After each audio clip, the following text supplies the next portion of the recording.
मेरे चैनल में आप सभी लोगों का स्वागत है। तो आज हम वट सावित्री की पूजा कर रहे हैं और पूजा के साथ में हम कहानी भी सुनाने वाले हैं। तो बने रहिएगा मेरे पूरे वीडियो में और पूजा ज़रूर देखिएगा और कहानी भी सुनिएगा।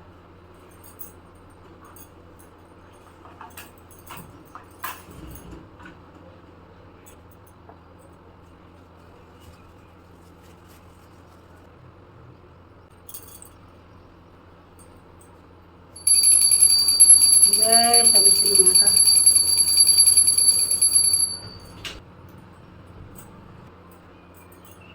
तो सभी जगह हम शुद्ध कर लेंगे और माता रानी को भी पानी छिड़क देंगे और फूल बेल पत्ती चढ़ा देंगे।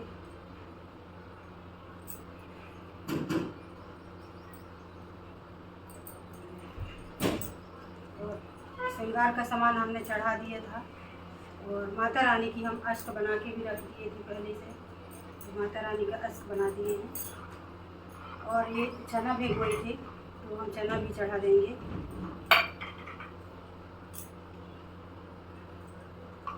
और माता रानी के लिए फल फूल लाए हैं तो फल फूल भी चढ़ाएंगे। मौसमी फल जरूर चढ़ाना चाहिए।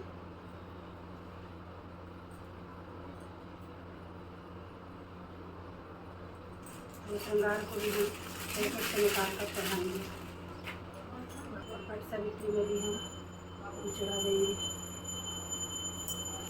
और यहाँ पर अक्षत लेकर आए हैं तो अक्षत भी हम माता रानी को चढ़ाएंगे।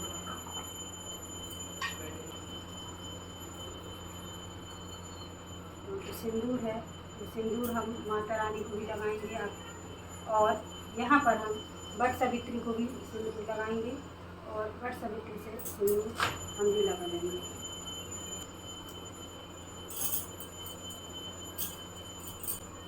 जय वट सावित्री माता मैया, जय वट सावित्री माता, तुम्हें को निस दिन ध्याता। अब हम कथा चालू कर रहे हैं तो फूल बेलपत्ती हाथ में रख लेंगे और अब हम आपको कथा सुनाते हैं। तो चलिए हम सुनाते हैं। भद्र देश के एक राजा थे जिनका नाम अश्रुपति था। भद्र देश के राजा अश्रुपति की कोई संतान न थी। उन्होंने संतान की प्राप्ति के लिए मंत्रों उच्चारण के साथ प्रतिदिन 1,00,000 आहुति दी। 18 वर्षों तक यह क्रम जारी रहा। इसके बाद सावित्री देवी ने प्रकट होकर वर दिया कि राजन, तुझे एक तेजस्वी कन्या पैदा होगी। सावित्री देवी की कृपा से जन्म लेने के कारण कन्या का नाम सावित्री रखा गया। कन्या बड़ी होकर के बेहद रूपमान थी और योग्य वर न मिलने की वजह से सावित्री के पिता दुखी थे। उन्होंने कन्या को स्वयं वर तलाशने भेज दिया। सावित्री तपोवन में भटकने लगी। वहाँ शल्य देश के राजा धूम्रसेन रहते थे क्योंकि उनका राज किसी ने छीन लिया था। उनके पुत्र सत्यवान को देखकर सावित्री ने पति के रूप में उनको वरण कर लिया। ऋषिराज नारद को जब यह बात पता चली, वह राजा अश्रुपति के पास पहुँचे और कहा कि हे राजन, यह क्या कर रहे हैं आप? सत्यवान गुणवान है, धर्मात्मा हैं, बलवान भी हैं, पर आयु उनकी बहुत छोटी है।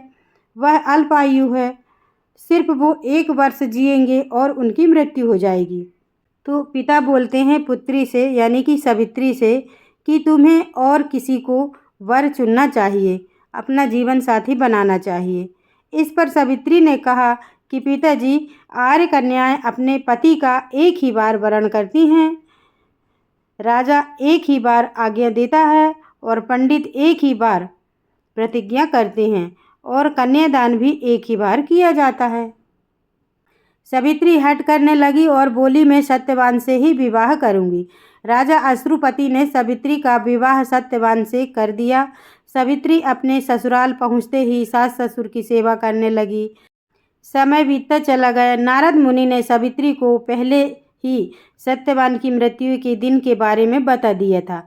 वह दिन जैसे जैसे करीब आने लगा, सावित्री अधीर होने लगी। उन्होंने 3 दिन पहले से ही उपवास शुरू कर दिया।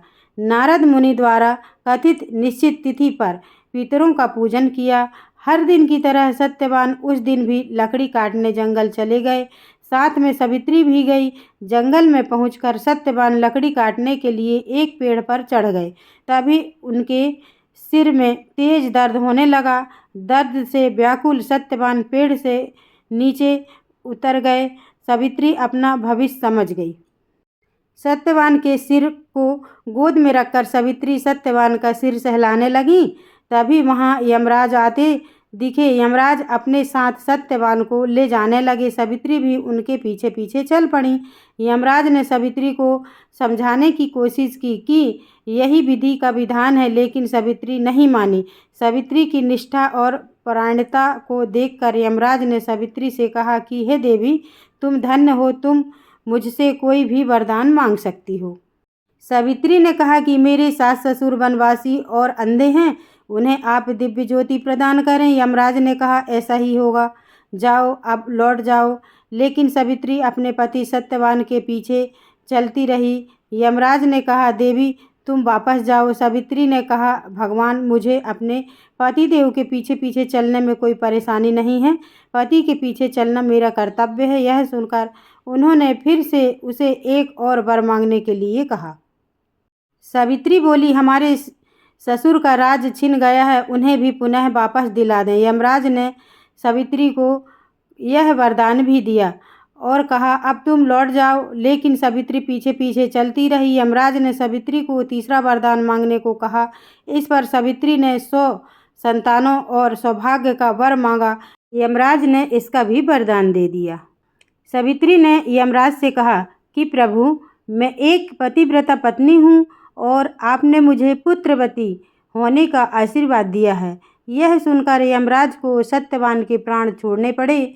यमराज अंतर्ध्यान हो गए और सावित्री उसी वट वृक्ष के पास आ गई जहाँ उसके पति का मृत शरीर पड़ा था। सत्यवान जीवित हो गए और दोनों खुशी खुशी अपने राज्य की ओर चल पड़े। दोनों जब घर पहुँचे तो देखा कि माता पिता को दिव्य ज्योति प्राप्त हो गई है। इस प्रकार से सावित्री सत्यवान चिरकाल तक राज्य सुख भोगते रहे और सुखी जीवन व्यतीत करते रहे। जिस प्रकार से माता सावित्री ने सावित्री को वर वापस दी, उसी प्रकार से सभी सुहागन महिलाओं को भी अपने वर की लंबी आयु का आशीर्वाद दे। इसकी बातों को सुनकर के उनके पति को वापस कर देते हैं और यमराज अंतर्ध्यान हो जाते हैं। फिर इसके बाद में वो हंसी खुशी अपने पूरा चिरकाल तक जीवन जीते हैं और खुश रहते हैं। इस प्रकार से सावित्री माता को वर दिया। उसी प्रकार से सारी महिलाओं को जो उपवास करती हैं, नहीं भी करती हैं, उनको सावित्री माता वर दे और उनके पति की लंबी आयु बनाए रखे। बोलो सावित्री माता की जय।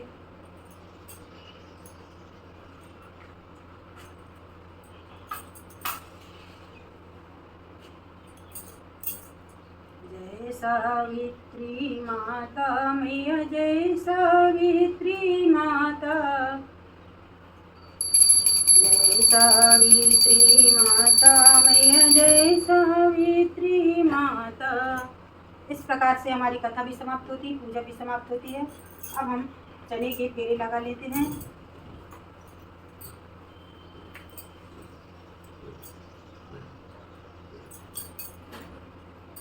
पति परमेश्वर के सिवा मुझे को ना कोई वर चाहिए।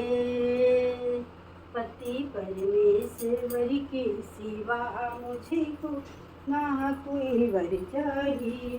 पति परमेश्वर के सिवा मुझे को ना कोई वर चाहिए। पति परमेश्वर के सिवा मुझे को ना कोई वर चाहिए। पति परमेश्वर के सिवा, पति परमेश्वर के सिवा मुझे को ना कोई वर चाहिए। पति परमेश्वर के सिवा मुझे को ना कोई वर चाहिए। पति परमेश्वर के सिवा मुझे को ना कोई वर चाहिए। इस प्रकार से हमारी पूजा संपन्न हुई। पति परमेश्वर के सिवा मुझे तो ना कोई वर चाहिए। ये बड़ में लगे रहते हैं। ये देखिए इसकी बॉडी, पूजा की जगह ही इसकी बॉडी के अंदर का जो भाग रहता है इसको छील कर निगल लेना चाहिए।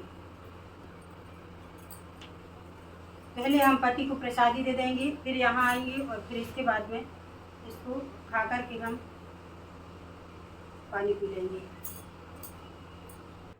तो देखिए आप लोगों ने पूरी पूजा कैसी लगी। अगर पूजा पसंद आई होगी तो लाइक सब्सक्राइब ज़रूर कीजिएगा, अपने दोस्तों में भी साझा कीजिएगा और छोटी सी बेल आइकन रहती उसे भी प्रेस कर दीजिएगा ताकि आगे आने वाली वीडियो की नोटिफिकेशन आप लोगों को सबसे पहले मिले। तो चलते हैं अगले वीडियो के लिए। नमस्कार, धन्यवाद, थैंक यू।